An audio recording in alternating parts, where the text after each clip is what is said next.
Oh, hey everybody, long time no see. How's it going? Welcome back. Hope you didn't go far. This is Gargoyle's Quest 2, and without further ado, let's get into it. So, this is a remake of the second game in the Gargoyle's Quest series. Imagine a marathon where you don't spend 15 minutes on setups and ads. Woof!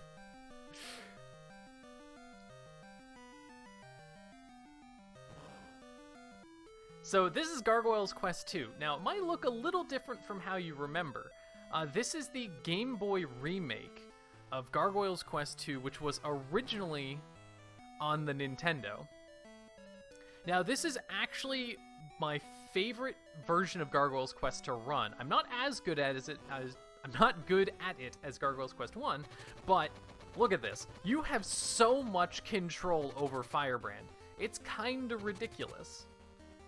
In fact, one of the reasons why my estimate is so high for this is because swapping between Gargoyle's Quest 1 and Gargoyle's Quest 2 Game Boy is actually really weird. The physics is just different enough, but there's a ton of quality of life improvements in this game. You don't have to mash text, you have more control over your flight, you can mash up walls. It's kind of absurd. And this game has some pretty neat tricks as well.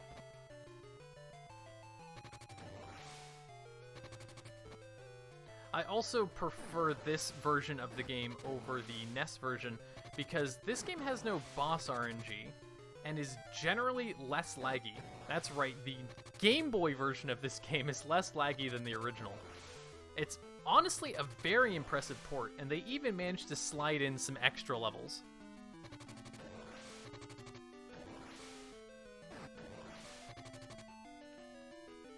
Here we're going for the first big skip of the game. Damage boost off those spikes, and then fortunately there's just on the edge, there's no damage there. So we're able to get through. Here we're setting up... Ooh, not quite. We took the damage, unfortunately, but we should still be good. That's why I got the extra health.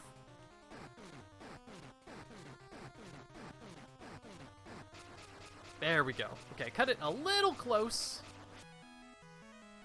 But that's okay. That's why I get that extra health at the start. And being extra careful not to die to those spikes. Yes, I've killed runs to walking into those spikes.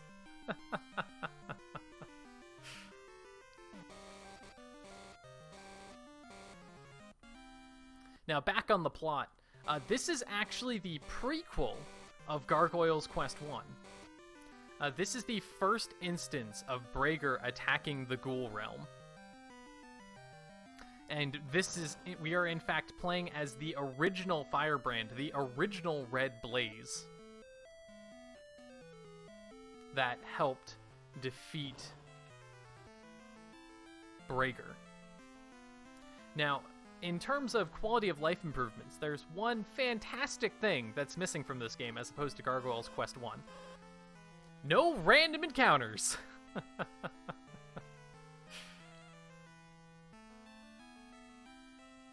Which Gargoyle's Quest 1 is the only game in the series that has those, so you can definitely tell that they regretted their decision a little bit. Double kill! Let's go.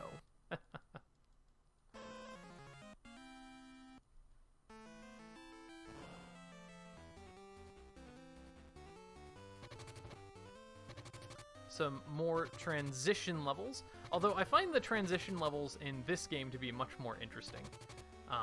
The designs are definitely a little more diverse, but... Oh, wow, that was close.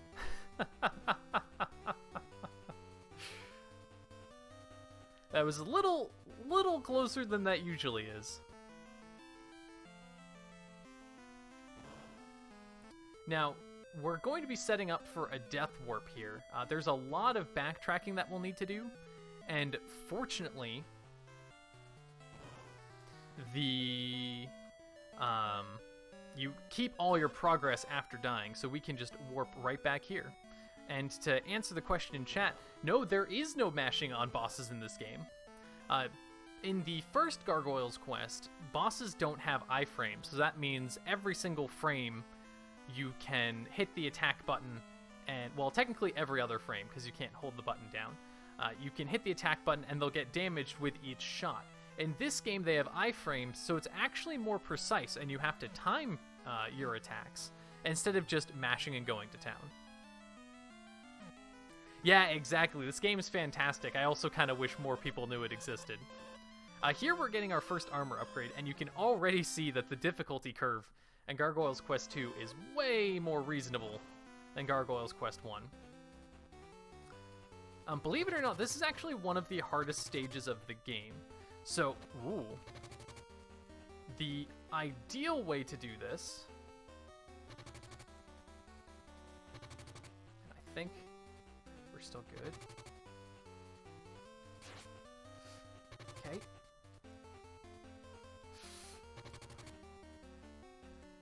Okay, that was a bit spicy. So ideally you can actually do that without stopping or pausing in the beginning, but it turns the jumps into nearly frame perfect. It's kind of ridiculous, but fortunately it doesn't lose us too much time to just wait a little bit. Some of my jumps were a little early there too, so that was a bit spicier than I would have liked.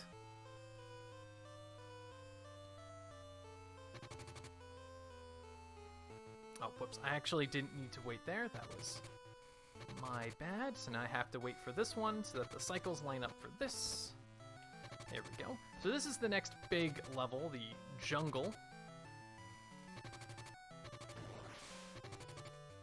Talking about changes between this game and the original, you see those floating Cyclops guys?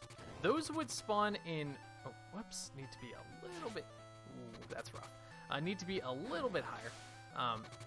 That Cyclops guy right there. Those could spawn in any location in the original Gargoyles Quest 2, making them an absolute nightmare. Sometimes just killing you out of nowhere. Hey, got that jump. Nice. Now, fortunately, taking that damage isn't too severe. We're going to be using Death... Ooh, wow, I actually made that. We're going to be using Death Warps and damage boosting pretty significantly in this stage. I actually didn't want to damage boost a second time on that left wall. Usually you would if you were at full health, but we are going to take a death here, which is going to Death Warp us up to the top. Because the checkpoint for that is actually super early. And fortunately, the death warping route is actually very precise in this. The world record route is very optimized to die in very specific places in order to get these death warps to work. Here we're going to be taking a little bit of safety. There we go, damage boosting through there, so that we don't have to have that much tension for the run, especially for the next stage. This is easily the most important death warp that we're setting up for here, which includes one of the harder bosses. So usually we would just take a death on this boss and reset. But in order to keep the life, in order to make sure that the death warp goes well, and I have some a spare life on the next stage, we're going to take it a little slower and not actually take the death warp at that spot. It also makes that fight a little bit faster as well. So it's just a generally good spot to die, because you're at 1 health, because I got a backup health. You'd be at 1 health, and you can use your 4 health in order to damage boost 3 times on that boss, which is huge. So instead of going around like we needed to do, we were able to just... You're able to just chill and nuke him down.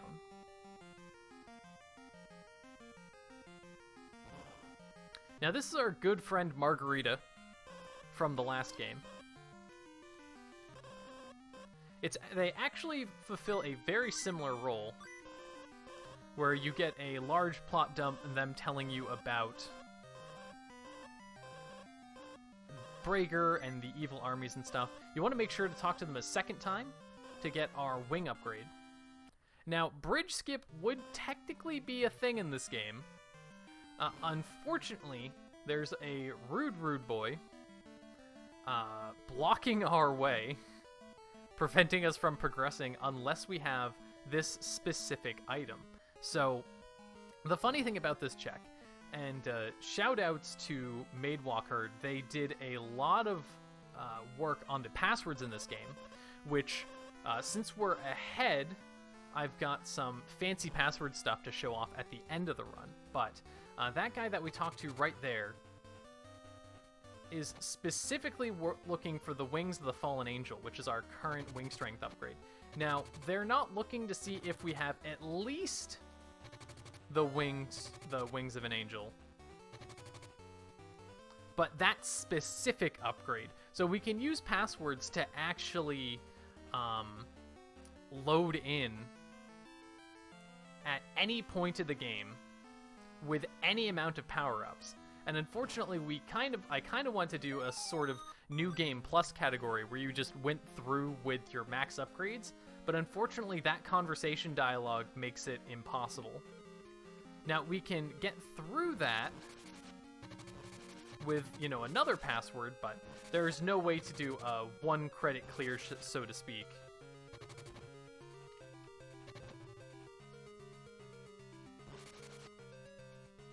Thanks to that character.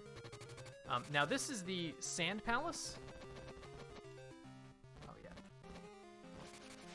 It's a pretty rough stage. There's a lot of this flowing sand, and instant kill spikes make it pretty rough.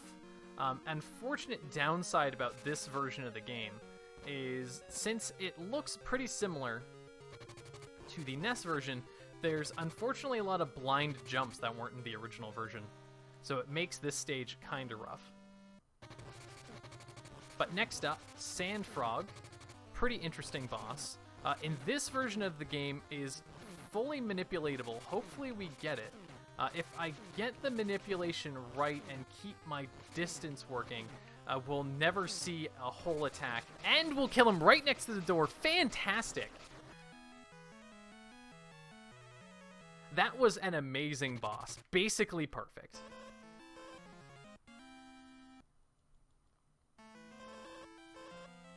And this is where that death warp's going to come into play. So ideally, we would only die here once, because we took the death on Death Balloon. But due to marathon safety, we've got one extra life here. But fortunately for us, and fortunately for most of the Death Warp locations in this game, there's instant kill fire, which is going to give us a game over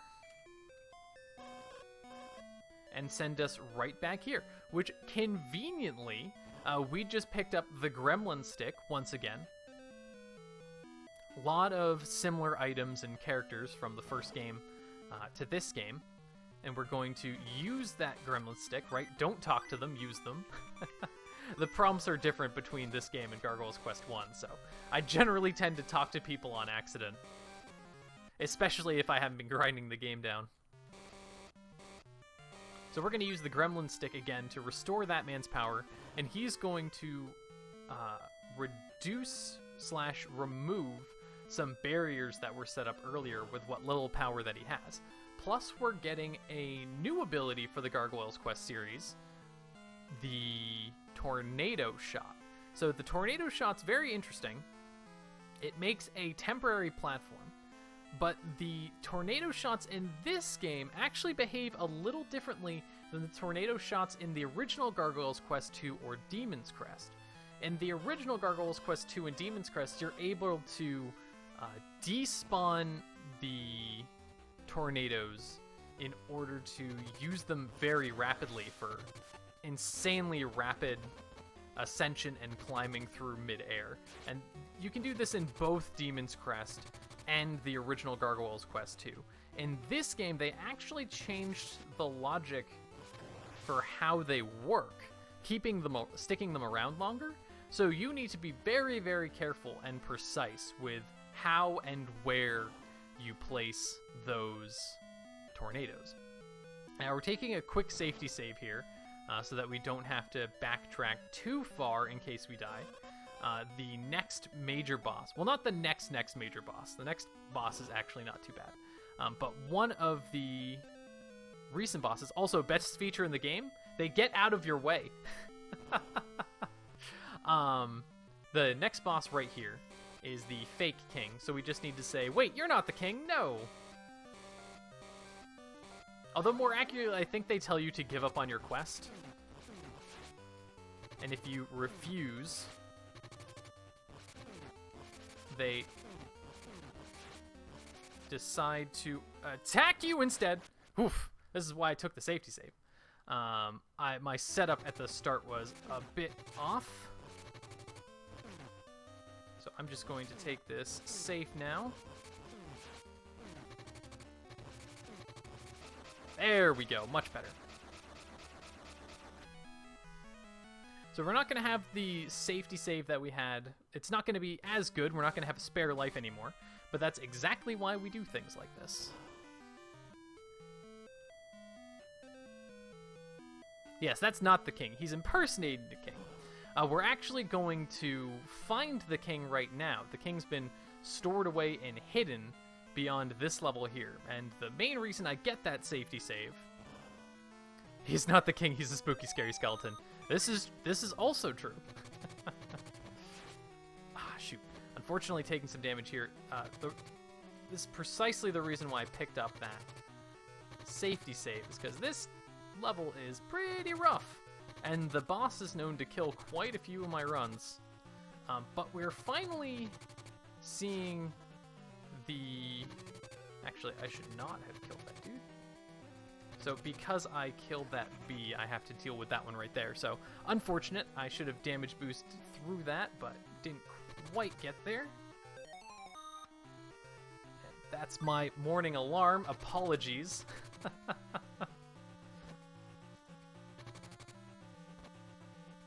So what we're doing here is we're just chilling through. And we're staying relatively low so we don't have to deal with a ton of enemy spawns. And taking a planned death at the start of this boss.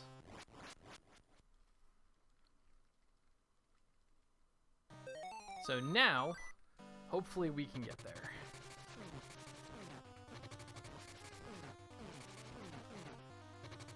So the interesting thing about this boss is you have to damage them both separately. But the encounter is a little buggy. If you kill them both on the same frame with the same attack, it actually soft locks the game, believe it or not. So we have to be real careful to focus on one, then the other. Taking this super safe here.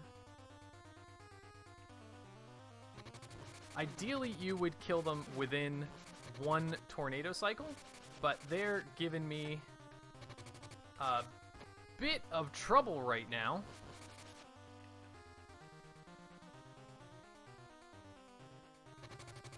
Which is most unfortunate. Okay, one of them's dead. The other one should be close. There we go. Fantastic. Oof, that was rough. Yeah, I was super nervous about dying there.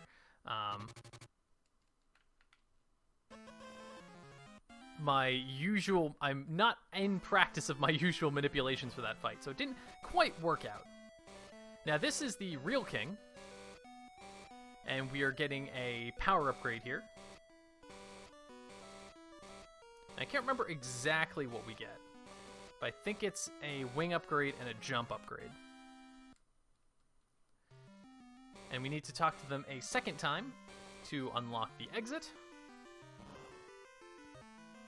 And now we get out of here.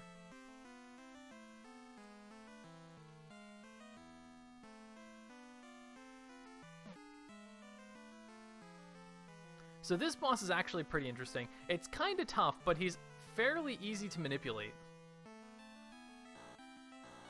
So as long as you get the manipulation, it's not too bad. So get an early hit. And now, one up, one down. One up, one down. One up, one down. One up, one down. One up, one down. And dead. Fantastic.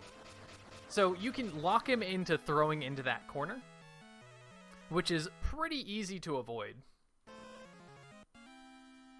If you don't end up standing at just the right distance in the corner, he actually ends up landing on top of you and you have to fight him back and forth, and that's no good.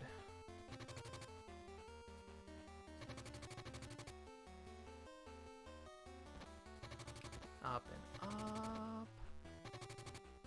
Now that we've got a bit more wing strength, we can just head over here. There we go, nailed it. Now this next stage is actually going to be another showcase of the tornado. So this is actually the Mirror Realm, or the Mirror Palace. Can't quite remember what it's called, but it's going to be a lot of these very vertical rooms that we're going to be using the tornado to go through. And we actually have to be very, very precise about where we use these tornadoes, because like I was saying earlier, unlike the original Gargoyles Quest 2 and Demon's Crest, we have a very finite number of them to use for each pass. Using it here, jumping on it right before it disappears.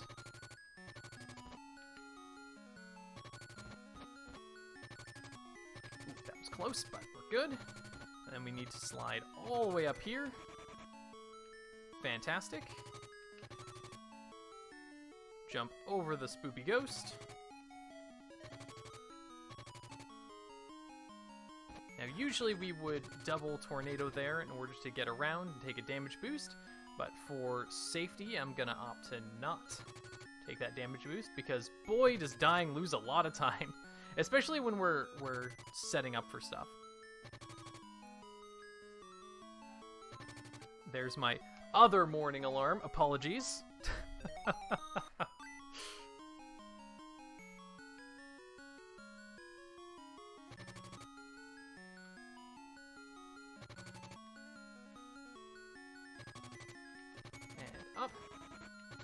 And up. Perfect. And next up is the Doppelganger. So the Doppelganger has an interesting mechanic of turning into you. And if you shoot him while he looks like Firebrand, you actually take damage. Now, there's an interesting technique that you can use here where the bosses usually have iframes, but the Firebrand version of you doesn't have iframes. So in a world record attempt, I would actually damage Firebrand, get super close to him, and basically buzzsaw him down as if it was Gargoyles Quest 1. But this version of the fight's fairly easy to manipulate. You just jump every once in a while. And super duper easy. This is another plot dump, basically describing your destiny. Etc., etc., etc.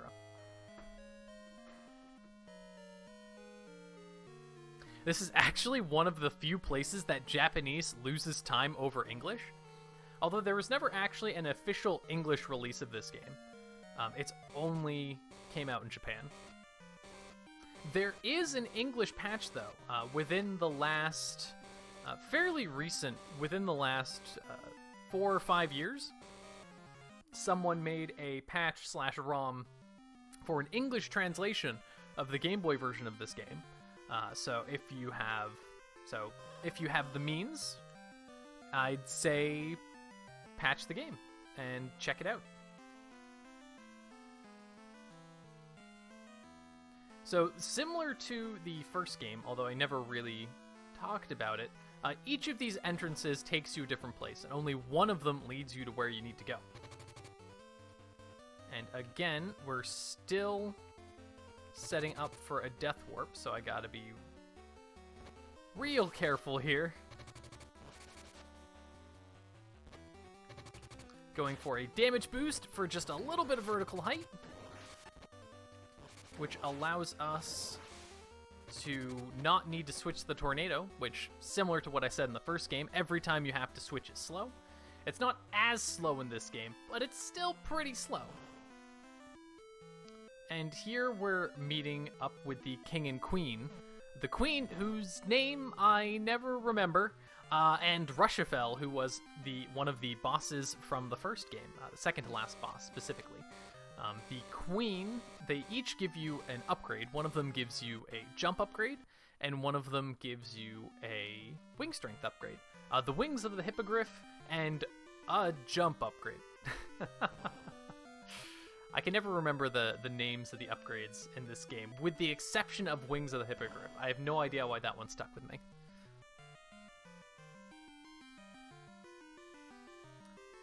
And this is our good friend Rushafel, giving us one of those two items. Honestly, do not remember which is which.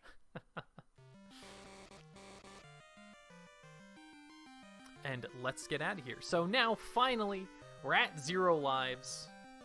Semi-unfortunately, because I had to be super cautious. But this is the final death warp of the game. And fortunately, similar to the last one, at the bottom there is instant kill spikes, so we can just drop on down. And that sends us back to here. And now we just chat with this guy again. And with the power of the king and the queen and this sage here, we're able to get the Candle of the Ghoul Realm, which not only gives us the power of the claw, but also allows us to break through this barrier. Now, you may have noticed that empty list. There's actually a couple power-ups that we don't get in any percent, and a few side quests that you do for things like Potion that you actually pick up in the all collectibles category of this game. So if any percent seems like a little too much for you, there is an all collectibles category where you have significantly more health and resources to work with in general.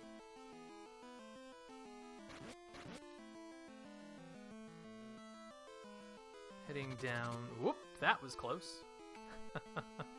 Heading down through here, showing off the excellent use of the claw,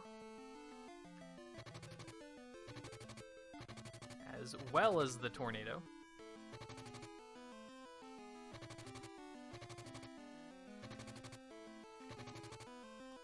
Fantastic. So a little sluggish, because boy is there are a lot of sprites in here, but it's one of the few places of lag in this game. Now we're going to see a lantern friend coming up. We do not want to kill that thing. All they do is make your life worse. There we go, nice. Getting that health, so we're back at full health. And that's it for this stage. So Goze is an interesting boss. It's going to involve some very precise positioning and damage boosting, so I'm probably going to concentrate here.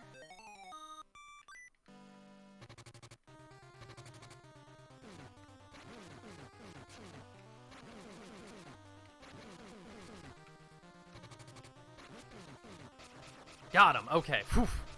Usually he dies after 2 cycles, so I was kind of worried for a second there, but we still got him. Usually you end that fight with 1 health and you're in iframes, so not killing him during your iframes is pretty scary.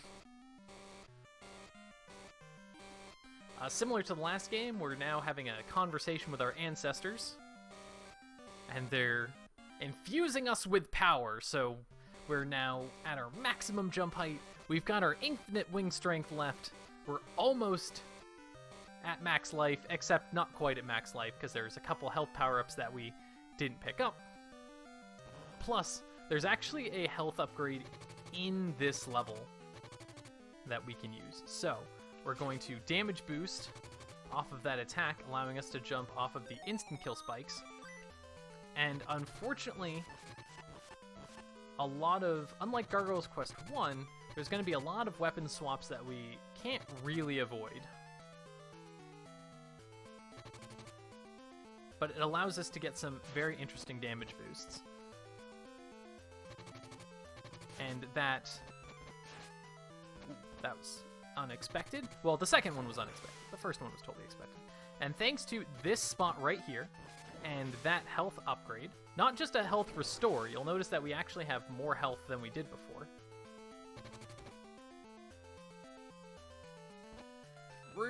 Rude skeletons. They are actually the worst. Oh boy. Fortunately, we've got some spare life to make up for the fact that I'm absolutely hecking up this dungeon right now. There we go. Yeah, it's possible to get through most of this without swapping to the tornado, but it actually loses you so much time, it ends up not being worth it. Because it's the difference of damage boosting off the edges versus just going straight up with the tornado. And one more swap. Now, I think I can do this with 4 health, but it's going to be close.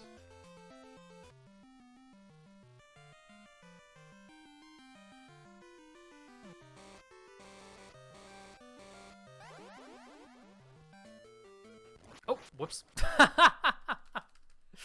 Or we could just take the death and be at full health. That works too. Similar to Goza, we're going to damage boost, get right in their face. And that's gonna be it. So, similar to the end of Gargoyles Quest 1, we're gonna chit-chat with this friend, and final input is coming up, and some celebration text, and time. There we go! That's Gargoyles Quest 2, everybody! Gargoyles Quest 2. So really fun, not super well known, but it's honestly, mechanically, it's my favorite game in the Gargoyles Quest series. Super fun. I wish there were more runners. I'm currently the only runner on the leaderboard for any percent, but there is one other runner, Maidwalker, on all collectibles, and I would love to see more people pick up this game. It's pretty tough, but it's so much fun. And I'm a little ahead of estimate, and I believe the marathon is still a bit ahead. So there was something really, really cool that I wanted to show you all. So we get some juicy, juicy bonus content for Gargoyles Quest 2 here. So, earlier I mentioned that there's a password system, and Maidwalk Herd did a lot of work setting up not only practice passwords, but setting up some, what we like to call fun passwords, that do some interesting things. And I really like showing these off, because they're not only cool, but Maid put a lot of work into these, and I really like sharing it with people. So, this password is interesting. So we're starting the game normally, but all of the quote-unquote story flags are set. So, you'll notice we're talking to an empty chair, and the shenanigans have begun.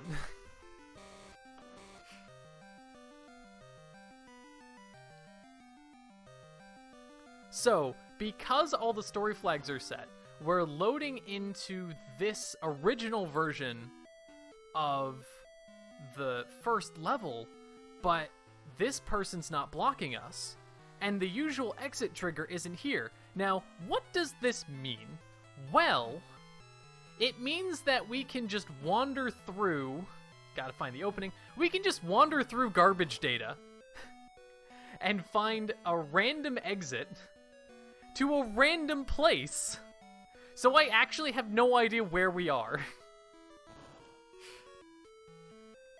And we're all the way... We managed to get all the way out here. So we warped all the way to King Rushafel and Queen Verona to get to this stage right here because we were exploring through the garbage data. And one more fun one, which this is explicitly why in the rules it says no passwords, because, and some of you might be able to guess where we're going with this, it is possible to 9, 2, and all the way to the end, 1, 2. We can literally password straight to credits.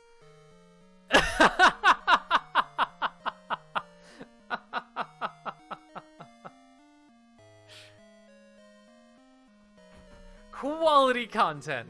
So the only room that we can't warp into with a password is the debug room. We've actually done like really quick like emulator mods and stuff to send every room to the debug room, but I wish there was a way to do it because it's technically room 0, but room 0 is considered invalid. So that's all I wanted to show you.